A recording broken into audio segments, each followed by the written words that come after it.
सर्व शिवशंभू भक्तांना जय शिवराय. अंजनगाव माडा येथे हिंदवी स्वराज्य संस्थापक छत्रपती शिवाजी महाराजांचा पुतळा गावातील काही शिवप्रेमींनी बसवल्याबद्दल त्या विरोधात प्राध्यापक लक्ष्मण हाके, माऊली हळणकर, गावातील काही धनगर बांधव ही या आंदोलनाला बसले.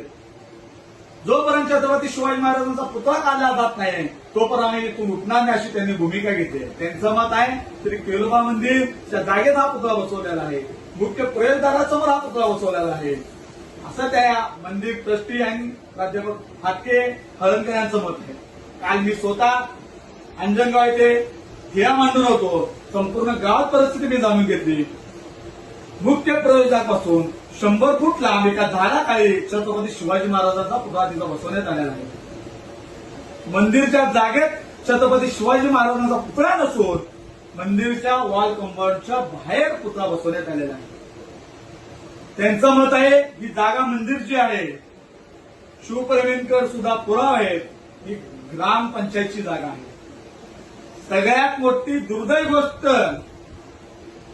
ज्या स्वराज्याची निर्मिती छत्रपती शिवाजी महाराजांनी केली आज त्याच छत्रपती शिवाजी महाराजांच्या पुतळ्याला बसवण्याला हाके, हळणकर आणि काही ठराविक लोक विरोध करत आहेत. ही सगळ्यात मोठी दुर्दैवी गोष्ट आहे.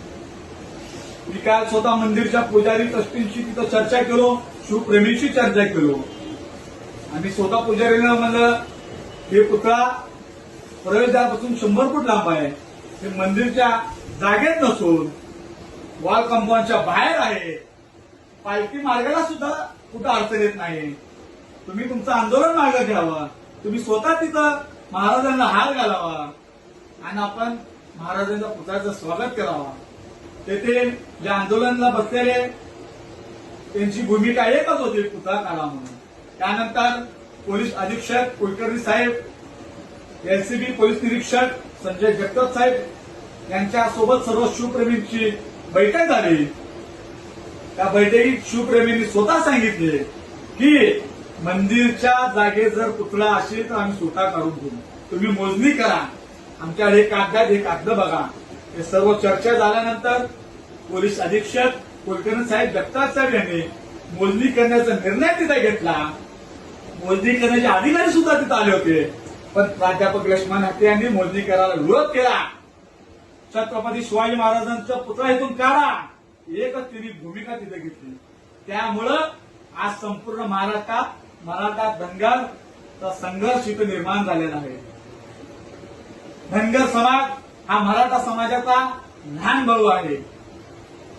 दीपक भाऊ बोराडे मुंबई येथे उपोषणाला बसल्यानंतर संपूर्ण मराठा समाज धनगर बांधव सोबत तिथं उभारला. आणि यापुढे सुद्धा जेव्हा जेव्हा धनगर समाज त्यांच्या आरक्षणासाठी आंदोलन करेल आम्ही कायम त्यांच्या सोबत उभा राहणार. दुर्दैवी गोष्ट आहे, जेव्हा धनगर बांधव दीपक भाऊ बोराडे उपोषणाला बसले होते, प्राध्यापक हाके साधं त्यांना भेटण्यासाठी सुद्धा गेले नाही.